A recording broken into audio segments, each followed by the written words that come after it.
All right. Good morning, everyone, and welcome to our third webinar, which is going to be the second webinar on financial markets that we call the Markets Run.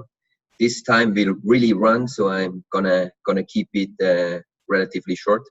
Just gonna give you a quick update on our takes on recent economic development and how we see the investment environment for the next couple of weeks and the next couple of months. So just for the ones that joined the first time, a reminder, Katch Investment Group, we are an asset manager. We mainly manage private debt funds, but also we provide advisory to financial intermediaries and multifamily offices. So we basically provide some guidance on how to invest, how to allocate capital to different segments, and we provide investment recommendations. So on the economy, I mean, maybe it's an interesting exercise to go a bit back in time and just look what has happened, let's say, over the last year or so. I mean, it's not a secret anymore that it's clearly evident that the global economy is clearly slowing down. It's actually something that has started in 2018. It can be, for example, illustrated by the development of global PMIs, purchasing manager indices, which are supposed to be leading indicators, survey data. And you can really see that, I mean, it depends a bit on which country and region that we speak, but really if you aggregate everything, you can see that the slowdown in leading indicators has started somewhere in the beginning of 2018, mid-2018, and now we basically reached the lowest level in global PMIs for 6.5 years, which basically is a clear sign that we really have an economic slowdown. And I mean, if you look at the time frame, it's also pretty evident that a lot of the slowdown is really self-inducted, by the trade war. So trade war has really slowed down, let's say, the economic outlook since last year. I mean, other regions like Europe have been in trouble for quite some time. But if we really look at the global picture, we can really see that, we have started to see weaker indicators in last year, and this trend has continued this year. And probably we're going to have a lower economic growth this year compared to the last couple of years. In Europe, for example, we are talking about around 1% economic growth. In the US, around 2%, which is not very high compared to the last year's levels. Secondly, we have had a very strong flight to safety, as we would say. So, I mean, especially this year, it started towards the end of last year, that a lot of investors have been looking for safe haven investments, such as the US Treasury yields. So as a consequence, the yields have come down. Actually, right now, we are having US Treasury yields at around 2%, 10-year yields at around 2%. Last year we were at 3.2%, so it's a clear indication that the fixed income market is basically also telling us the same story. We have less inflation pressures, we have less growth, which basically means that the monetary policy can be more aggressive. The market is anticipating that, and basically the yields have come down quite a lot. And the third important point is it's not only the real economy that is having some trouble right now. You can also see that the earnings forecasts, like for example for the S&P 500, has slowed down or corrected massively. Actually, if we look at the second and third quarter in 2019, analysts are now expecting a contraction in corporate earnings in the US. For the second quarter, the estimate is minus 2.7%. And I mean, can be that we have some positive surprises and positive surprise, and at the end, an earnings recession can be avoided, which basically was the case also in the first quarter of 2019. But still, It's a very sluggish environment, let's say, for corporate earnings right now. The tax stimulus is fading away, and at the same time, companies are starting to feel the economic slowdown and trade quarrels and so on. So that's why we have a pretty weak environment. And actually, analysts have downgraded these forecasts quite massively over the last couple of months. So I mean, if we look at let's say 3 to 4 months ago, analysts were still expecting earnings to come back to growth in the second quarter and in the third quarter. But now we have seen quite some negative earnings revisions from analysts. And right now the expectation is for negative earnings growth in the second quarter and also for negative earnings growth in the third quarter. So if we basically look at what I've just told you and shown you in the last couple of slides, we have less growth, earnings contraction, investors seeking safe assets. So if we maybe go back 1 year in time, and if I told you, look, in 1 year we're going to have lower economic growth, trade war, it's not going to be resolved, earnings are going to contract in mid 2019, treasury yields are going to be around 2% or some below 2%. Probably most of you would have expected that this basically means that equity markets should have or will correct massively in this environment.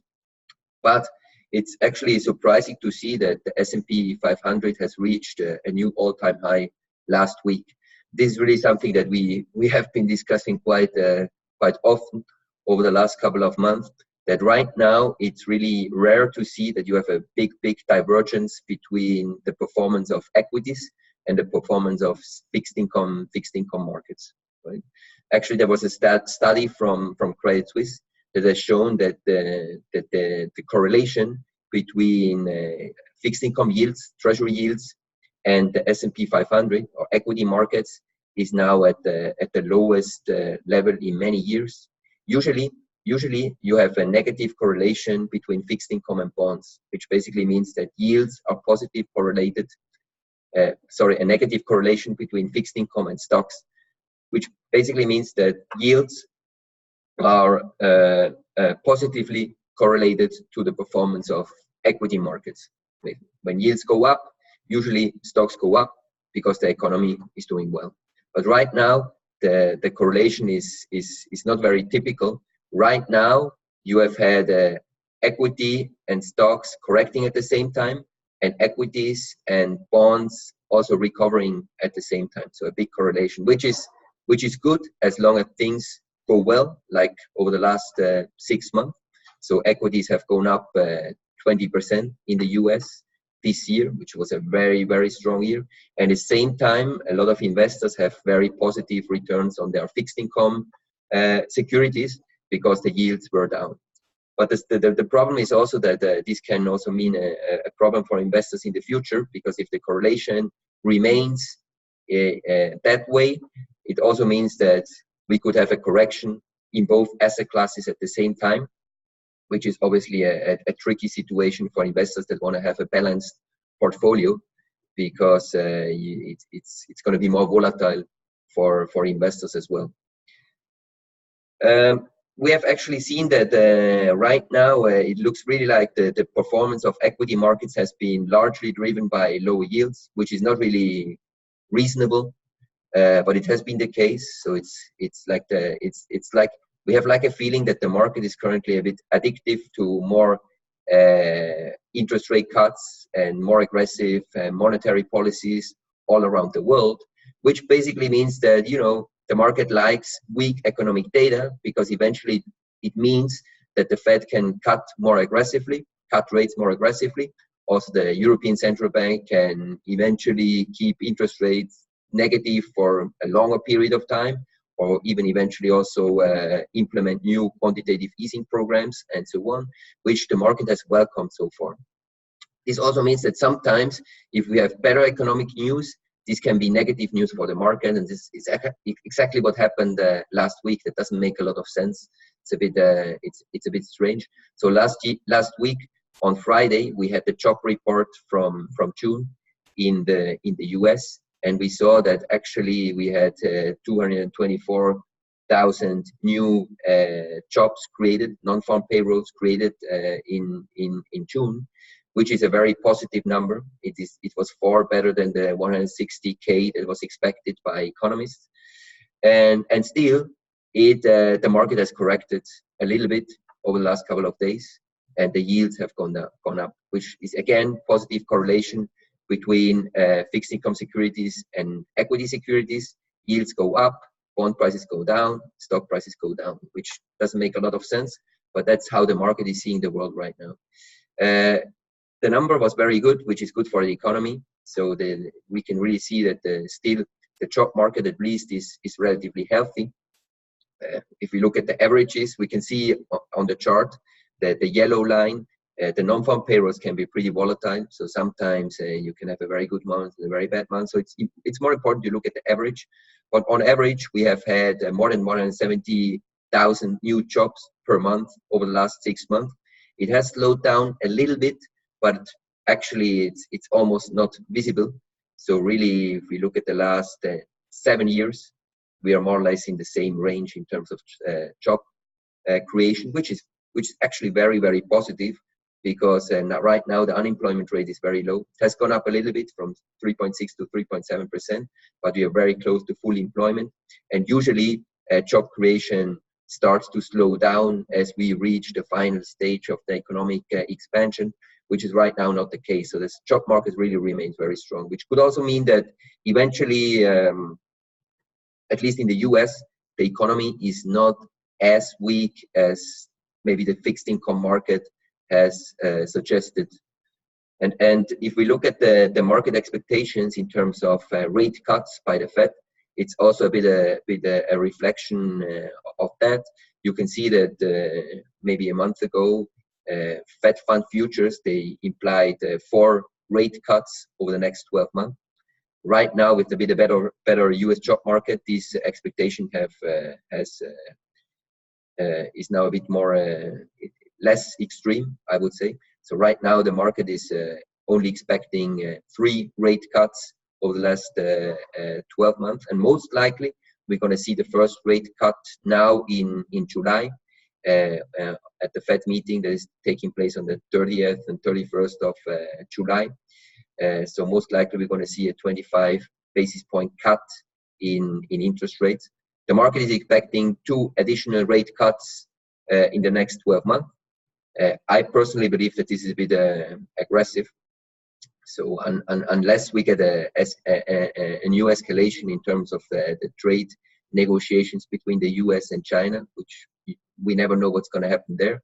But if things continue to improve, I would say it's more likely to have 2 rate cuts probably this year, and then eventually the Fed staying on hold for next year, which is more or less in line to see interest rates close to 2%. So it's a pretty weird environment, but it's also pretty easy, because I would say that interest rates are going to stay close to 2%. The curve is going to be relatively flat. Eventually it's going to steepen a little bit, which means that the 10-year yields might go up a little bit if we continue to see some improvements in terms of trade negotiations. So we would like to see the 10-year treasury yield go back to 2.3, 2.4%, which then would be an interesting time to buy some sovereign bonds, to US treasuries. But right now yields are around 2%. 2% is basically zero for investors, because inflation is also around 2%, which is the target of the Fed. So it's not really possible to make money investing in safe fixed income securities right now. So what does it mean in terms of our asset allocation and our asset use? I think it's like the first time that I remember that we have a slight underweight right now in equities. Usually, if you are in a bull market, and the bull market has been very long, it started in March 2009, so it's more than 10 years long right now. Usually, you can be neutral or positive as long as you are in the bull market. It's not very, very recommendable to be too cautious while the markets are going up, obviously. And it's very hard to predict the end of a bull market. But right now, we have the first time, let's say in the last 10 years, that we have implemented a very slight underweight in equities. And it's just because we believe that after the very strong rally that we've seen in the first half of 2019, the air is getting a bit thinner. There's not going to be more stimulus coming from monetary policy, because the market is already expecting 3 rate cuts, which is the Fed is not going to cut more than 3 times over the next 12 months. So it's very, very unlikely. So the tailwind from interest rate cut expectation is basically going away. And at the same time, at the G20 meeting in Osaka, in Japan, we just had a trade truce between the President Trump and Xi, which is slightly positive. I mean, it's not a trade deal, but we know that the market has reacted positively. And we also know that negotiations, especially with the US president and also the Chinese, are not always easy. So we might have some volatility on the way as well over the next couple of months. So we feel like it's a good time to take some chips off the table and to be a bit more prudent in terms of equity investments. At the same time, as I said, it's not very attractive right now to invest in fixed income securities. We would, as I said, invest in 10-year treasuries if yields get closer to 2.3%, but right now we are neutral. We are still negative on other fixed income segments like investment grade corporate bonds, because spreads are pretty tight, and usually towards the end of economic expansion, trades are gonna widen a little bit, so you don't really get compensated to take the risk. The same is true for high yield. High yield right now is not very attractive either. So in fixed income, the only segments that we still like is emerging markets. Emerging markets is a bit sensitive to the whole trade war problematic. So if we get negative news, it can be volatile too. But at least, as we now know that interest rates are not going to go up, and probably the dollar is not going to strengthen much more over the next couple of months, at least there is a stronger appetite for investors to look for carry. So emerging markets is one of the only areas in the fixed income world where you still get attractive returns in terms of carry.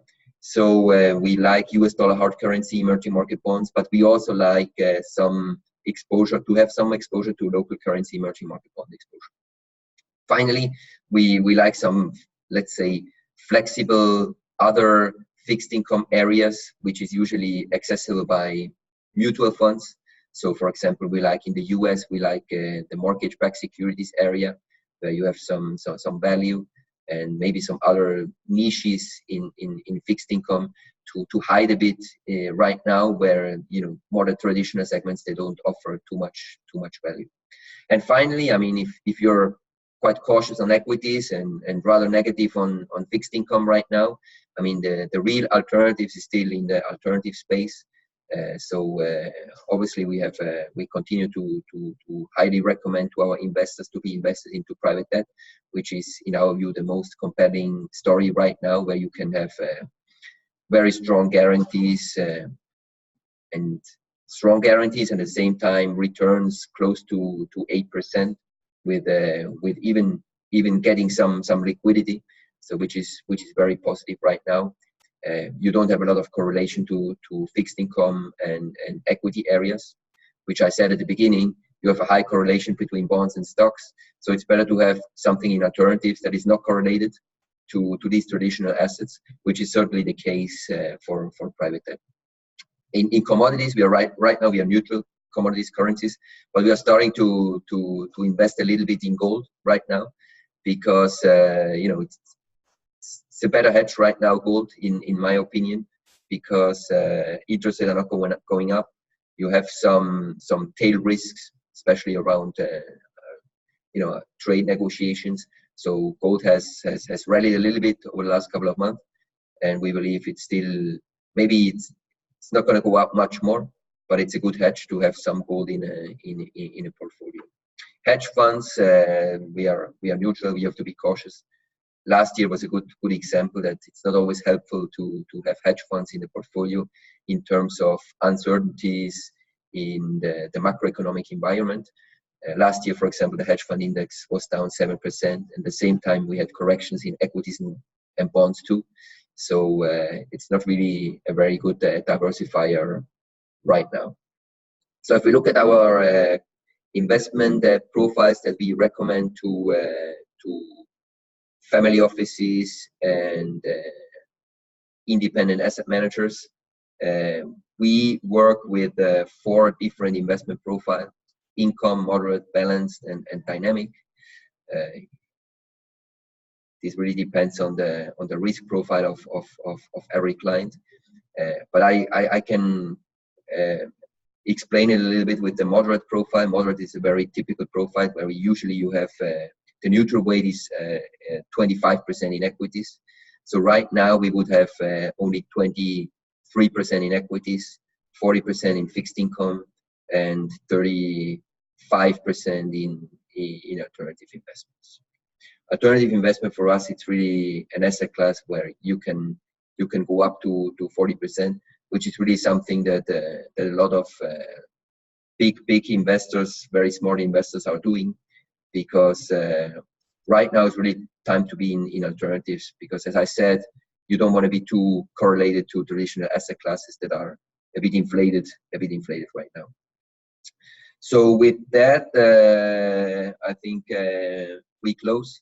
It's really just to give a very short overview. I think in the next couple of weeks, we're going to have some very interesting news. This week, we're going to have some speeches around the U.S. monetary policy, with Powell having speeches at different places, also the testimony at the Congress. So it's going to be interesting to see how they manage interest rate expectations going forward. It could lead to some market volatility. And then it's obviously very important to continue to follow very closely the future of the trade negotiations. Let's see whether they're really gonna improve or not, and whether the economy can start to reaccelerate going into 2020, which seems to be at least the plan of President Trump, to have some sort of reacceleration going into 2020. So it's gonna be a very interesting month. We're gonna continue update you with these webinars going forward. And right now, I can open the floor for questions. So if you have questions, you can type in the questions. I'm happy to answer. Otherwise, you can contact me anytime, and we can also have a direct discussion going forward.